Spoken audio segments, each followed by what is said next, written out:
और अब खबरें विस्तार से। शुरुआत कर लेते हैं प्रधानमंत्री नरेंद्र मोदी के बिहार दौरे के दूसरे दिन के साथ।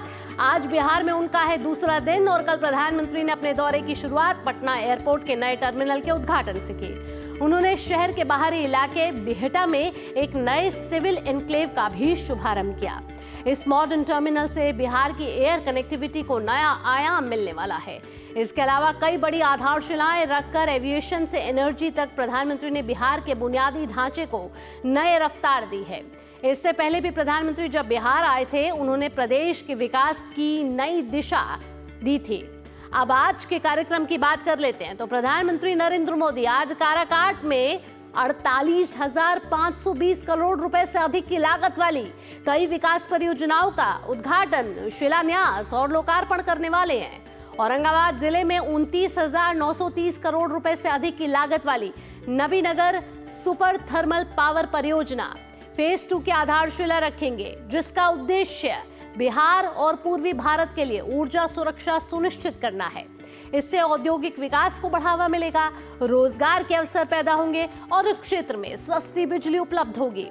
रोड कनेक्टिविटी की बात करते हैं। रोड कनेक्टिविटी को बढ़ावा देने के लिए प्रधानमंत्री NH 119A के पटना आरा सासाराम खंड को 4 लेन को बनाने, वहीं वाराणसी रांची कोलकाता राजमार्ग और रामनगर कच्ची दरगाह खंड को 6 लेन का बनाने और बक्सर और भरोली के बीच एक नए गंगा पुल के निर्माण सहित विभिन्न सड़क परियोजनाओं की आधारशिला रखेंगे।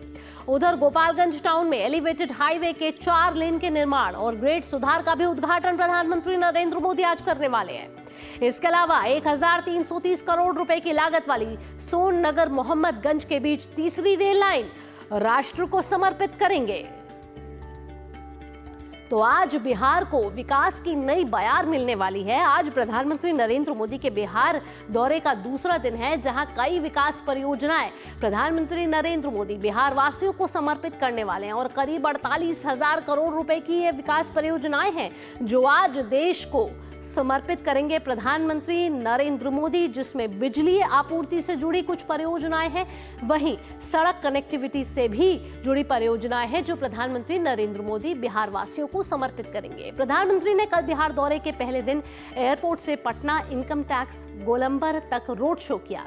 इस दौरान बड़ी संख्या में लोग प्रधानमंत्री की एक झलक पाने के लिए बेताब दिखे और प्रधानमंत्री का काफिला जब बेली रोड से गुजरा तो लोगों ने फूलों से प्रधानमंत्री का स्वागत किया। रोड शो के दौरान भारत माता की जय और ऑपरेशन सिंदूर की सफलता को लेकर विशेष उत्साह दिखाई दिया। तस्वीरों के जरिए आप देख रहे हैं, जब कल प्रधानमंत्री नरेंद्र मोदी बिहार पहुंचे तो कुछ इस तरीके से बिहार वासियों ने प्रधानमंत्री नरेंद्र मोदी का स्वागत किया। जहां दोनों तरफ सड़कों पर जन सैलाब दिखा, वहीं ऑपरेशन सिंदूर की सफलता भी साफ साफ डिजाइन और चित्रों में नजर आ रही थी और भारतीय वायु रक्षा प्रणाली के मिसाइलों के डिजाइन चित्र लोगों ने प्रदर्शित किए और प्रधानमंत्री नरेंद्र मोदी ने भी सभी का अभिवादन स्वीकार किया। अब प्रधानमंत्री बिहार के बाद जाएंगे उत्तर प्रदेश के कानपुर, जहां बुनियादी ढांचों को एक नई रफ्तार मिलने वाली है। दरअसल कानपुर को आज मेट्रो और पावर प्लांट के अलावा रेलवे ब्रिज से जुड़े प्रोजेक्ट्स भी मिलने वाले हैं। देखते हैं इस खास रिपोर्ट के जरिए। प्रधानमंत्री कानपुर मेट्रो रेल परियोजना के चुन्नीगंज मेट्रो स्टेशन से कानपुर सेंट्रल मेट्रो स्टेशन खंड का उद्घाटन करेंगे। अभी जो कानपुर मेट्रो है वो IIT कानपुर से चलते हुए मोती झील तक आती है।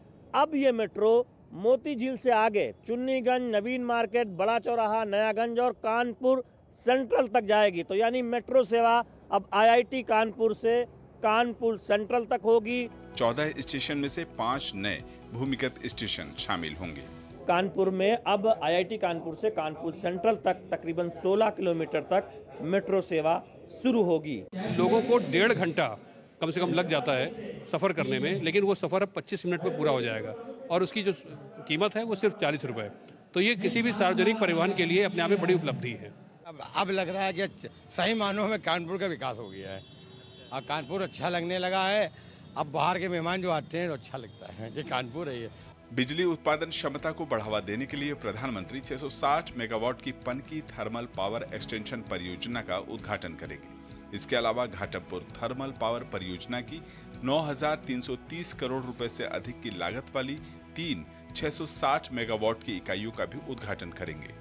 वहीं बिगवान में 290 करोड़ रुपए से अधिक की लागत वाले 40 एमएलडी उपचार संयंत्र केंद्र का उद्घाटन करेंगे। प्रधानमंत्री का जो कार्यक्रम है नरेंद्र मोदी जी का, उसमें बहुत सारे 21,000 करोड़ की योजनाओं की सौगात कानपुर और पूरे उत्तर प्रदेश को मिलेंगी। कानपुर जो उत्तर प्रदेश का मैनचेस्टर था, वो उसकी जो परिस्थितियां हैं पुनः वापस आए, ये परिस्थितियां क्रिएट की जा रही हैं। कानपुर के लिए इंफ्रा विकास से जुड़ी रेल और रोड की परियोजनाओं का भी उद्घाटन प्रधानमंत्री करेंगे, जिसमें Panki power house railway crossing और पनकी धाम क्रॉसिंग शामिल होंगे। रोड परियोजनाओं में गौरैया पाली मार्ग के चौड़ीकरण और सुदृढ़ीकरण की आधारशिला और रक्षा गलियारे के तहत नरवाल मोड़ को कानपुर रक्षा नोड से जोड़ने के लिए सड़क के चौड़ीकरण का भी शिलान्यास प्रधानमंत्री करेंगे। माननीय प्रधानमंत्री जी की जो प्रतिबद्धता है कानपुर के विकास की, वो चाहते हैं कि कानपुर का विकास हो, कानपुर भी विकसित कानपुर बने। इसके लिए उन्होंने कई विकास की बड़ी बड़ी परियोजनाएं कानपुर को दी हैं।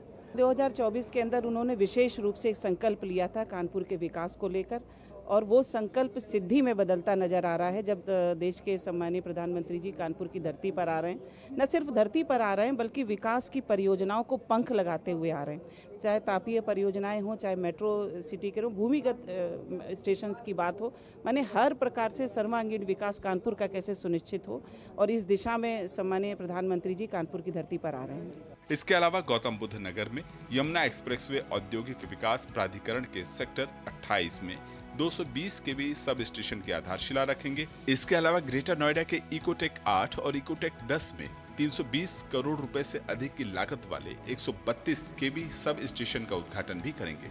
आयुष्मान वय बंधन, राष्ट्रीय आजीविका मिशन और प्रधानमंत्री सूर्य घर मुफ्त बिजली योजना के लाभार्थियों को प्रमाण पत्र और चेक भी वितरित किए जाएंगे। कानपुर से शैलेंद्र और रामेंद्र के साथ ब्यूरो रिपोर्ट, डीडी न्यूज। तो प्रधानमंत्री नरेंद्र मोदी का बिहार और कानपुर का ये दौरा बेहद ही महत्वपूर्ण और अहम माना जा रहा है। आइए अपने संवाददाताओं से अपडेट ले लेते हैं जो ग्राउंड जीरो पर इस समय मौजूद है। राजेश राज है काराकट बिहार से, वहीं शैलेंद्र मिश्र कानपुर से जुड़ रहे हैं। सबसे पहले राजेश का रुख करेंगे। राजेश, आज बिहार दौरे का दूसरा दिन है प्रधानमंत्री नरेंद्र मोदी का, और रोहतास जिला पूरा तैयार होगा कहीं ना कहीं। और जो एनटीपीसी की नबीनगर बिजली परियोजना की बात करें तो बेहद ही महत्वपूर्ण परियोजना मानी जा रही है, क्योंकि इसमें सिर्फ बिहार को ही नहीं दूसरे राज्यों को भी फायदा होने वाला है।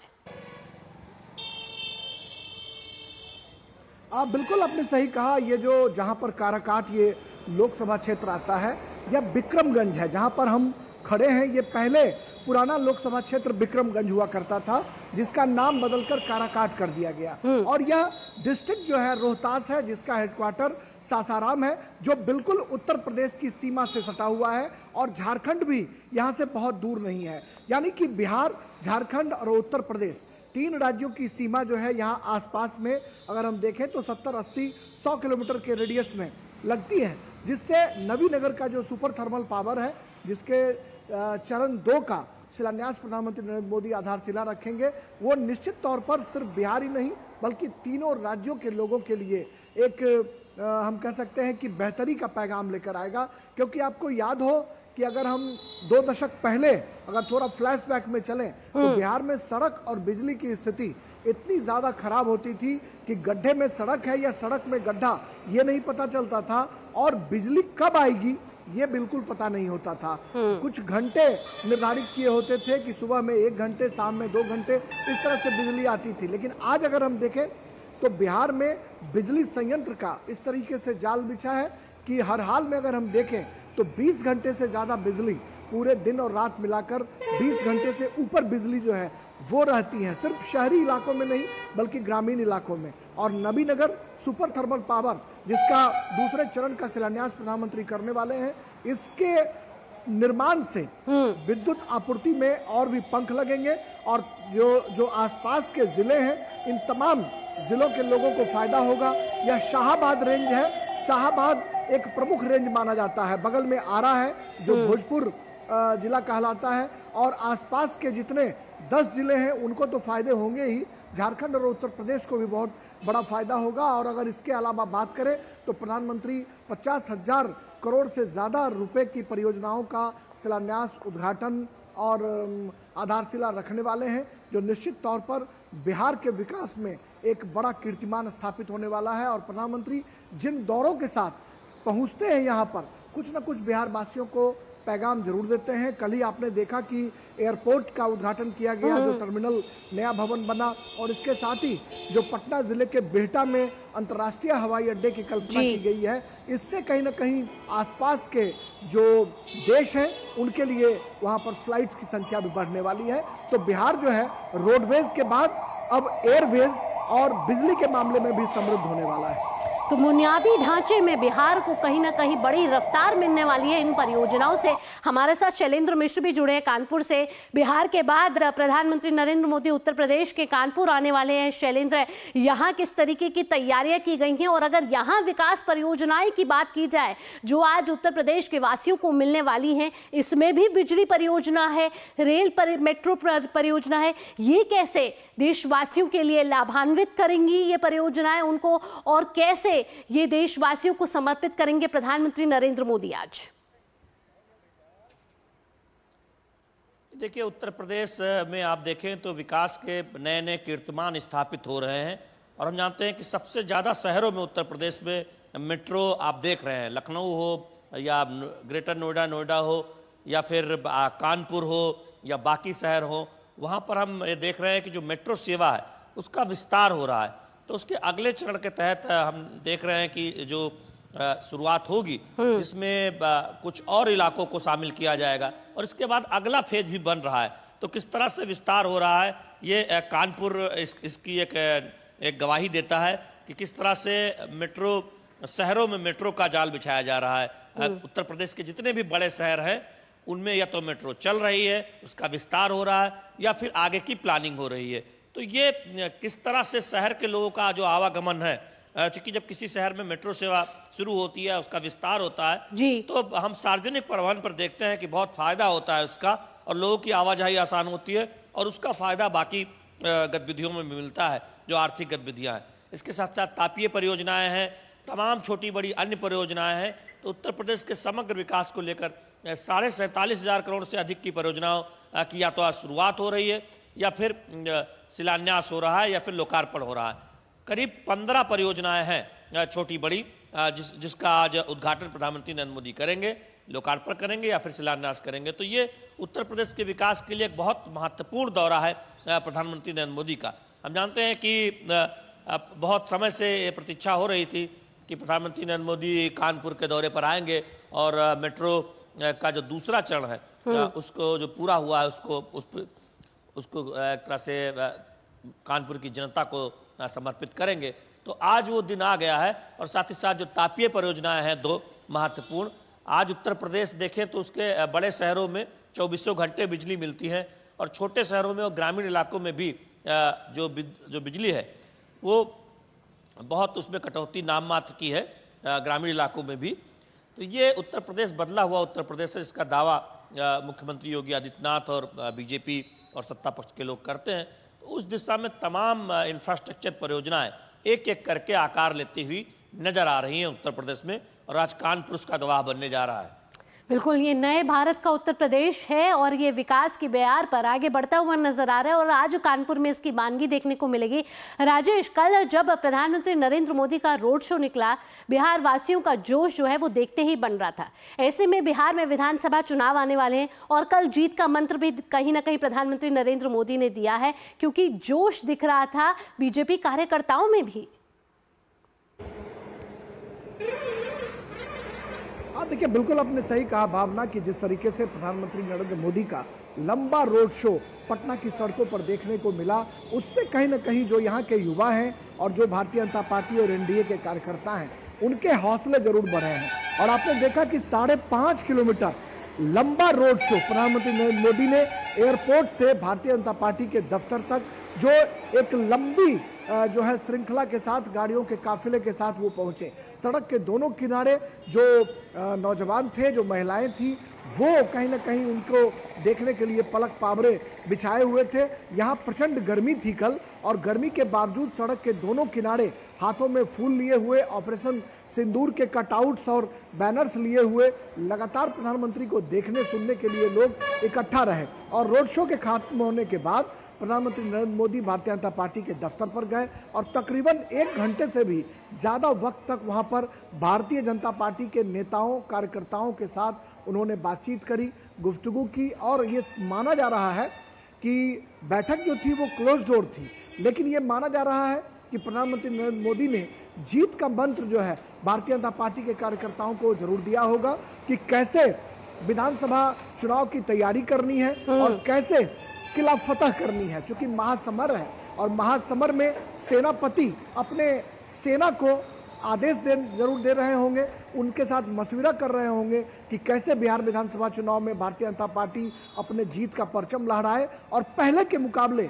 बीजेपी के सीटों की संख्या कैसे बढ़े। इस पर प्रधानमंत्री नरेंद्र मोदी ने जरूर मार्गदर्शन अपना दिया होगा। और उस बैठक के बाद जो बिहार के डिप्टी चीफ मिनिस्टर हैं विजय सिन्हा, उनके पुत्र के रिंग सेरेमनी में भी प्रधानमंत्री नरेंद्र मोदी ने जाकर के शिरकत किया, वहां पर उनके पुत्र को आशीर्वाद देने का काम किया। तो एक सरकारी कार्यक्रम, निजी कार्यक्रम और उसके बाद निहायत ही पारिवारिक कार्यक्रम में भी प्रधानमंत्री नरेंद्र मोदी ने शिरकत कर बिहार वासियों को कहीं ना कहीं, जहां एक तरफ एयरपोर्ट का तोहफा दिया, रोड शो में शामिल हुए, वहीं पारिवारिक समारोह में पहुंचकर भी उन्होंने आशीर्वाद देने का काम किया और एक बड़ा उससे मैसेज देने की भी कोशिश की है। और जहां तक बिहार के डेवलपमेंट की बात है तो प्रधानमंत्री नरेंद्र मोदी हमेशा से ये कहते रहे हैं कि पूर्वोदय के विकास के बिना देश का विकास नहीं हो सकता है, पूर्वोत्तर के विकास के बिना देश का विकास नहीं हो सकता है। और बिहार, उत्तर प्रदेश या फिर बंगाल की बात करें, उड़ीसा की बात करें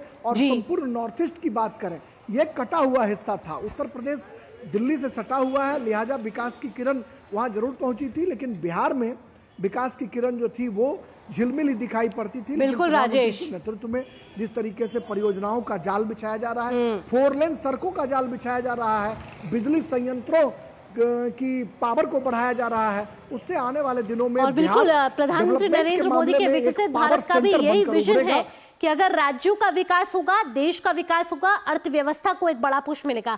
शैलेंद्र, यहां मैं आपसे पूछना चाहूंगी, ये पूरा हफ्ता प्रधानमंत्री नरेंद्र मोदी का तूफानी रैली और तूफानी राज्यों के दौरे से जुड़ा हुआ रहा। गुजरात हो, पश्चिम बंगाल हो, फिर सिक्किम हो, बिहार हो, अब उत्तर प्रदेश का कानपुर हो, ऐसे में प्रधानमंत्री नरेंद्र मोदी का विजन साफ तौर पर दिख रहा है कि राज्यों के विकास से ही देश, ये जो नया भारत की संकल्पना प्रधानमंत्री नरेंद्र मोदी ने की है, तभी सिद्धि तक ये पहुंच सकता है। देखिए, प्रधानमंत्री नरेंद्र मोदी भावना इस बात को बखूबी जानते हैं कि अगर 2047 तक विकसित भारत बनाना है तो देश का कोई हिस्सा विकास में पीछे न छूट जाए। पश्चिम भारत पहले से ही थोड़ा आगे है, आप देखें महाराष्ट्र हो या गुजरात हो। प्रधानमंत्री नरेंद्र मोदी लगातार हम देखते हैं कि उत्तर पूर्व के दौरे पर जाते हैं, अपने मंत्रियों को कहते हैं कि वहां जाकर रुके, और हमने देखा है कि 700 से ज़्यादा बार मंत्री गए हैं उत्तर पूर्व के दौरे पर। तो प्रधानमंत्री नरेंद्र मोदी का गुजरात दौरा, सिक्किम का दौरा, बिहार का दौरा, उत्तर प्रदेश का दौरा, पश्चिम बंगाल का दौरा, तो ये दिखाता है कि जितना संभव हो सकता है विकास परियोजनाओं को गति देने के लिए प्रधानमंत्री नरेंद्र मोदी जनता के बीच जाते हैं। और ये उनकी एक शैली भी है, संवाद शैली जिसे कहते हैं, जो विश्व के सबसे लोकप्रिय नेता की एक संवाद शैली है कि वो जनता से कनेक्ट होते हैं, जनता से संवाद करते हैं। और यही वजह है कि आप देखते हैं कि उत्तर हो या दक्षिण हो, पश्चिम हो या पूरब हो या उत्तर पूर्व हो, प्रधानमंत्री नरेंद्र मोदी लगातार दौरे करते हैं और जनता से मुखातिब होते हैं, जनता से संवाद करते हैं। बिल्कुल। शैलेंद्र और राजेश, तमाम जानकारियां हमारे दर्शकों तक साझा करने के लिए आपका बहुत बहुत धन्यवाद। आगे बढ़ेंगे। पटना एयरपोर्ट के नए टर्मिनल भवन के उद्घाटन के बाद डीडी न्यूज संवाददाता राजेश राज ने नागरिक उड्डयन मंत्री राममोहन नायडू से एक्सक्लूसिव बातचीत की है। उन्होंने कहा है कि पटना एयरपोर्ट से आने वाले दिनों में नेपाल समेत देश और विदेश के लिए उड़ानों की संख्या में बढ़ोतरी होगी। बिहार के लिए एक बहुप्रतीक्षित मांग थी पटना एयरपोर्ट का डेवलपमेंट।